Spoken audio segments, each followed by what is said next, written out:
Okay, ನಾವು ಇವಾಗ ಬಂದಿರೋದೇನೆಂದರೆ bus opinion ಬಗ್ಗೆ ಕೇಳೋದು. ಕ್ವಾಲಿಟಿ ಇಂಪ್ಲಿಮೆಂಟೇಷನ್ ನಮ್ಮದಲ್ಲ ನಂತರದಲ್ಲಿ ಆಸ್ಪತ್ರೆ ನಿಮಗೆ ಹೇಗೆ ಅನಿಸ್ತದೆ? ಮುಂಚೆ ಹೇಗಿತ್ತು? ಮುಂಚೆ ಇಷ್ಟು ಸಿಸ್ಟಮ್ಯಾಟಿಕಾಗಿ ಇರಲಿಲ್ಲ. ಈಗ ಪ್ರತಿಯೊಂದರಲ್ಲೂ ಬದಲಾವಣೆಗಳಾಗಿದೆ. ಎನ್ಫಾಸ್ ಅಂತ ಬಂದಮೇಲೆ ಅದಕ್ಕೆ ಒಂದು ಚೆಕ್ಲಿಸ್ಟ್ ಅಂತ ಬಂದಮೇಲೆ ಅದ್ರ ಪ್ರಕಾರನೇ ಪ್ರತಿಯೊಂದು ಸೆಟಪ್ಪನ್ನು ರೆಡಿ ಮಾಡಿಸಿದ್ದಾರೆ. ಈಗ ಒಂದು ಬೆಡ್ಶೀಟಿಂದ ತಗೊಂಡು ಮತ್ತು ರಿಜಿಸ್ಟರ್ ವೈಸ್ ಆಗಿ ಎಲ್ಲದನ್ನೂ ಈಗ ಚೆಕ್ಲಿಸ್ಟ್ ಪ್ರಕಾರ ಏನೇನು ರಿಜಿಸ್ಟರ್ ಬೇಕು ಅಂತ ಎಲ್ಲದೂ ಇಟ್ಟಿದ್ದೀವಿ. ಮತ್ತು ಬೆಡ್ಡಿಗೆ ಅವಾಗೆಲ್ಲ ಒಂದೊಂದೇ ಬೆಡ್ಶೀಟ್ ಹಂಗೆಲ್ಲ ಯೂಸ್ ಮಾಡಿದ್ವಿ. ಈಗ ಅದರ ಎನ್ಫಾಸ್ ಪ್ರಕಾರ ಒಂದು ಬೆಡ್ಡಿಗೆ ಮಿನಿಮಮ್ 6 ಬೆಡ್ಶೀಟ್ ಇಟ್ಕೋಬೇಕಂತೇಳಿ ರೂಲ್ಸ್ ಆಗಿರೋದ್ರಿಂದ ಅದೆಲ್ಲ ಚೆನ್ನಾಗಾಗಿದೆ. ಆಮೇಲೆ ಅದ್ರ ಪ್ರಕಾರ 6S ಅಂತೇಳಿ ಅದು ಸಿಸ್ಟಮಿಕ್ ಅರೇಂಜ್ಮೆಂಟ್ ಆಗಿ ಹೆಂಗೆ ಸೆಟಪ್ ಮಾಡ್ಕೋಬೇಕು ಅಂತ ಹೇಳ್ಬಿಟ್ಟು ಅದೆಲ್ಲ ಮಾಡಿದ್ದೀವಿ ಈಗ. ಆಮೇಲೆ ಡ್ರಗ್ ವೈಸ್ ತುಂಬ ಡ್ರಗ್ಸ್ ಇರಲಿಲ್ಲ ಅವಾಗೆಲ್ಲ. ಕಂಪ್ಲೀಟ್ ಈಗ ಎಲ್ಲದನ್ನು ನೋ ಡ್ರಗ್ ಸ್ಟಾಕ್ ಹೋಗಿದೆ. ಎಲ್ಲ drugs ILR drugs separate, emergency drugs, like sound like ಅಂತ ಹೇಳ್ಬಿಟ್ಟು ಸಪ್ರೇಟ್, ಕ್ರ್ಯಾಶ್ ಕಾರ್ಡ್ ಅರೇಂಜ್ಮೆಂಟ್ ಎಲ್ಲ ಚೇಂಜಸ್ ಆಗಿದೆ. ಕ್ರ್ಯಾಶ್ ಕಾರ್ಡ್ ಕ್ಲಿನಿಷಿಂಗ್ ವೈಸ್ ಎಲ್ಲ ಚೇಂಜಸ್ ಆಗಿದೆ. ಮತ್ತು ಇನ್ನೇನು ಅನಿಸುತ್ತೆ? ಆಮೇಲೆ ನಿಯರ್ ಡ್ರಗ್ ಎಕ್ಸ್ಪೈರೀಸ್ ಎಲ್ಲ ತಗೊಳ್ತಾ ಇರ್ತೀವಿ. ಅಪ್ಡೇಟ್ ಆಗಿದೆ ನಮಗೆಲ್ಲ. ಡಾಕ್ಯುಮೆಂಟೇಷನ್ಸಲ್ಲೆಲ್ಲ ತುಂಬ ಚೇಂಜಸ್ ಆಗಿದೆ. ಪ್ರತಿಯೊಂದಕ್ಕೂ ರಿಜಿಸ್ಟರ್ ಇದೆ, ಅದು ಅಪ್ಡೇಟ್ ಇದೆ. Call attending, call register, on call duty, call register maintain ಮಾಡ್ತೀವಿ. ಆನ್ ಕಾಲ್ ಯಾರಿಗೆ ಇದು ಮಾಡ್ತೀವಿ ಕ್ಲೀನಿಂಗ್ ವೈಸ್ ಅದಕ್ಕೂ ಚೆಕ್ ಲಿಸ್ಟ್ ಇದೆ madam. Every day 3 times group list ಏರಿಯಲ್ಲಿ ಮಾಡಿಸ್ಕೊಳ್ತಾ ಇರ್ತೀವಿ. ಸೈನೇಜಸ್ ಎಲ್ಲ ಕಡೆ ಪೋಸ್ಟರ್ಸ್, IECs, ಆಮೇಲೆ ಅಟೆಂಡನ್ಸ್ ಕೋಡಿಂಗ್, ಅದ್ರ ಬಗ್ಗೆ ಏನಾದರೂ? ಅದೇ ಮೇಡಮ್, ಎಮರ್ಜೆನ್ಸಿಲಿ ಈಗ ಕೋಡಿಂಗ್ ಎಲ್ಲ ಚೇಂಜ್ ಆಗಿದೆ. ಎಮರ್ಜೆನ್ಸಿ ತಕ್ಷಣ ಬಂದಾಗ ಅದರಲ್ಲೇ ರೆಡ್ ಬ್ಯಾಂಡ್, ಯೆಲ್ಲೋ ಬ್ಯಾಂಡ್ ಟ್ರಯೇಜಿಂಗ್ ಮಾಡ್ಕೊಂಡಿದ್ದೀವಿ. ಎಮರ್ಜೆನ್ಸಿ ಇದ್ದರೆ ಇಮಿಡಿಯೇಟ್ ರೆಡ್ ಬ್ಯಾಂಡ್ ಹಾಕಿ ಇಮಿಡಿಯೇಟ್ ಶಿಫ್ಟ್ ಮಾಡ್ಕೊಂಡಿದ್ದೀವಿ. ಇಲ್ಲ ಯೆಲ್ಲೋ ಕಲರ್ ಇದ್ದರೆ ಸ್ವಲ್ಪ ಮ್ಯಾನೇಜ್ ಮಾಡಿ ಫಸ್ಟ್ ಏಡ್ ಟ್ರೀಟ್ಮೆಂಟ್ ಆಮೇಲೆ ಶಿಫ್ಟ್ ಮಾಡ್ತೀವಿ. ಗ್ರೀನ್ ಇದ್ದರೆ ಇನ್ವೆಸ್ಟಿಗೇಟ್ ಮಾಡ್ತೀವಿ. ಹಾಸ್ಪಿಟಲ್ ಕೋಡ್ ಆ್ಯಕ್ಟಿವೇಷನ್ಸ್, ಫೈರ್ ಎಲ್ಲ ಚೆನ್ನಾಗಿದೆ ಮೇಡಮ್. ನಮ್ಮಲ್ಲಿ ಫೈರ್ ಎಕ್ಸ್ಟಿಂಗ್ವಿಷರ್ ಎಲ್ಲ ಆಗಿದೆ. ಅದು ಟ್ರೈನಿಂಗ್, ಹಾಸ್ಪಿಟಲ್ ಟ್ರೈನಿಂಗ್ ಎಲ್ಲರಿಗೂ ಆಗಿದೆ. ಆಮೇಲೆ ಎಲ್ಲರಿಗೂ ಎಲ್ಲ ಸರ್ಟಿಫೈ ಆಗಿ ಚೆನ್ನಾಗಿ ಅನಿಸ್ತಾ ಇದೆ. ಚೆನ್ನಾಗಿದೆ, ಓವರಾಲ್ ಚೆನ್ನಾಗಿದೆ. ತುಂಬ ಇಂಪ್ಲಿಮೆಂಟೇಷನ್ ಇದೆ, ತುಂಬ ಚೇಂಜಸ್ ಇದೆ.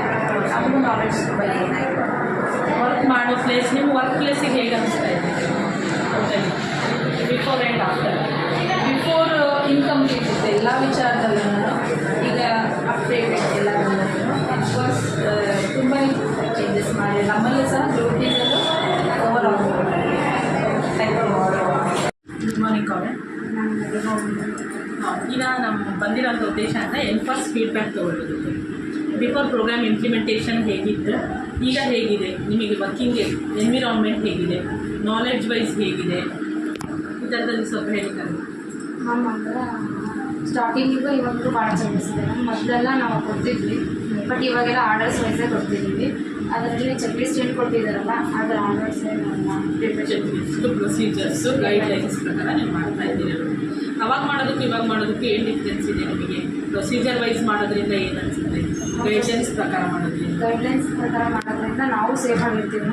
ಪೇಷಂಟಿಗೂ ಟ್ರೀಟ್ಮೆಂಟ್ ಕರೆಕ್ಟಾಗಿ ಹೋಗುತ್ತೆ, ಅವರು ಸೇಫಾಗಿರ್ತಾರೆ. ಮತ್ತು ಪೇಷಂಟಿಗೆ ಯಾವುದೇ ಥರ ತೊಂದರೆನೂ ಏನೂ ಆಗಲ್ಲ, ನಮಗೂ ಏನೂ ತೊಂದರೆ ಆಗಲ್ಲ. ರೈಟ್ಸ್ ಫಾಲೋ ಮಾಡ್ತಾ ಇದ್ದೀರಾ? ರೈಟ್ಸ್ ಏನು ರೈಟ್ಸ್ ಇದೆ? Right patient, right dose, right time, right education ಎಲ್ಲದನ್ನು ಮಾಡ್ತಾ ಇದ್ದೀರಾ? Patient safety wise, patient safety wise goals ಎಲ್ಲ ಕರೆಕ್ಟಾಗಿ ಮಾಡ್ತೀವಿ. ಕಮ್ಯುನಿಕೇಷನ್ ಎಲ್ಲ ಮಾಡ್ತಾ ಇದ್ದೀವಿ. ರೆಕಾರ್ಡ್ಸ್ ಮೇಂಟೆನೆನ್ಸ್ ಎಲ್ಲ ಮಾಡ್ತೀವಿ, including documentation. Okay, drug wise ನಮ್ಮ ಡ್ರಗ್ ಯಾವ ಎಕ್ಸ್ಪೆರಿಮೆಂಟ್ ಅಂದರೆ ತೊಗೊಂಡು ನಾವು ರಿಸೀವ್ ಮಾಡ್ಕೊತೀವಲ್ಲ ಅದರಲ್ಲಿ ನಾವು ಪೇಷಂಟಿಗೆ ಎಷ್ಟು ಕೊಡಬೇಕಂತ ಎಲ್ಲ ಕರೆಕ್ಟಾಗಿ ನೋಡ್ಕೊತೀವಿ. ಡಾಕ್ಟರ್ಸ್ ಏನು ಹಾಕಿರ್ತಾರೆ ಆರ್ಡರ್ಸು, ಆಮೇಲೆ ಅದು ಎಕ್ಸ್ಪೈರಿ ಎಲ್ಲ ನೋಡಿಕೊಂಡು ತೆಗಿತೀವಿ ನಾವು. ಎಕ್ಸ್ಪೈರಿ ನೋಡಿ ರಿಜಿಸ್ಟರ್ ಮೇಂಟೆನೆನ್ಸ್ ಮಾಡ್ತೀವಿ. ಬಫರ್ ಸ್ಟಾಕ್ ಎಲ್ಲ ಬಫರ್ ಸ್ಟಾಕ್ ಮೇಂಟೈನ್ ಮಾಡ್ತೀವಿ. ಬಫರ್ ಸ್ಟಾಕ್ ಮೇಂಟೈನ್ ಮಾಡೋದ್ರಿಂದ ನಿಮಗೆ ನಮ್ಮದು ಯಾವುದು ಎಕ್ಸ್ಪೈರಿ ಆಗುತ್ತಲ್ಲ ಅದನ್ನು ನಾವು ತೆಗಿತೀವಿ. ನಮ್ಮ ಬಫರ್ ಸ್ಟಾಕ್ ಎಕ್ಸ್ಪೈರಿ ಆಗೋದ್ರಿಂದ ಆಮೇಲೆ ಮೇನ್ ಸ್ಟೋರಿಗೆ ನಾವು ಅದನ್ನು ಕೊಡ್ತೀವಿ. ಇನ್ ಅಡ್ವಾನ್ಸ್ ನೀವು ಬಫರ್ ಸ್ಟಾಕ್ ಇಟ್ಕೊಂಡಿರ್ತೀರ, ಇದರಿಂದ ಪೇಷಂಟಿಗೆ ಏನೋ ಹ್ಯಾಂಪರ್ ಆಗುತ್ತೆ. ಮತ್ತು ಅದನ್ನು ಬಿಟ್ಟರೆ ಬೇರೆ ಎಲ್ಲ ಏನು ಹೇಗಿದೆ? ಸ್ಪಿಲ್ ಮ್ಯಾನೇಜ್ಮೆಂಟ್ ಬಗ್ಗೆ ಏನಾದರೂ ಅವೇರ್ನೆಸ್ ಬಂದಿದೆಯಾ? ಸ್ಪಿಲ್ ಅವೇರ್ನೆಸ್ ಇದೆ.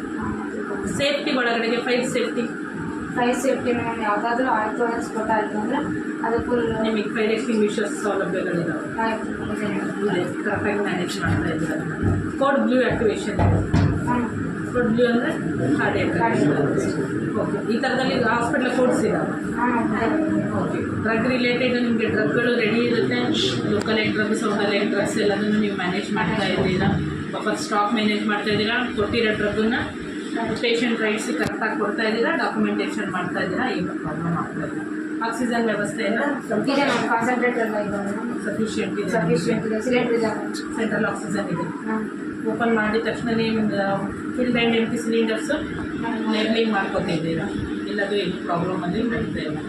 ಮುಂಚೆ ಸ್ವಲ್ಪ ಹ್ಯಾಂಪರ್ ಆಗ್ತಾ ಇತ್ತು. ಹೌದು. ಓಕೆ, ಇವಾಗೆಲ್ಲ ಆರ್ಡರ್ಲಿನೆಸ್ ಬಂದಿದೆ. ನಿಮಗೆ ಓವರಾಲ್ ಎನ್ಪಾಸ್ ಇಂಪ್ಲಿಮೆಂಟೇಷನ್ ಬಗ್ಗೆ ಏನು ಅನಿಸುತ್ತೆ? ನಾನು ಖುಷಿ ಇದ್ದಾನೆ, ಚೆನ್ನಾಗಿದೆ. ಇದೇ ಥರ ಆದರೆ ಮೇಂಟೈನ್ ಮಾಡಿದರೆ ಚೆನ್ನಾಗಿರುತ್ತೆ. ಇದನ್ನು ಮೇಂಟೆನೆನ್ಸ್ ಗ್ರೂಪ್ ಆ್ಯಕ್ಟಿವಿಟಿ ಅಲ್ವಾ? ಟೀಮ್ ವೈಸ್ ನಿಮ್ಮ ಟೀಮ್ ಫುಲ್ ಸಪೋರ್ಟಿವ್ ಆಗಿ ಮಾಡ್ತಾ ಇದ್ದೀವಿ. ನೀವು ಚೆನ್ನಾಗಿ ನನಗೆ ಕೋಆಪ್ರೇಟ್ ಮಾಡ್ತೀವಿ. ನಾವು ಚೆನ್ನಾಗಿ ಕೋಆಪ್ರೇಟ್ ಮಾಡ್ತೀವಿ. ನಮಗೆ ಅಡ್ಮಿನಿಸ್ಟ್ರೇಷನ್ ಚೆನ್ನಾಗಿ ಕೋಆಪ್ರೇಟ್ ಮಾಡಿದರೆ ನಾವು ನಿಮಗೆ ಕೋಆಪ್ರೇಟ್ ಮಾಡ್ತೀವಿ. ಮತ್ತೇನಾದರೂ ಇಂಪ್ರೂವ್ಮೆಂಟ್ ಆಗಬೇಕಾ? ಓಕೆ, ಎನ್ಪಾಸಿಂದ ಟೋಟಲಿ ನಿಮಗೆ ಸ್ಯಾಟಿಸ್ಫ್ಯಾಕ್ಷನ್ ಇದೆ, ಮುಕ್ತತೆ ಇದೆ. Thank you.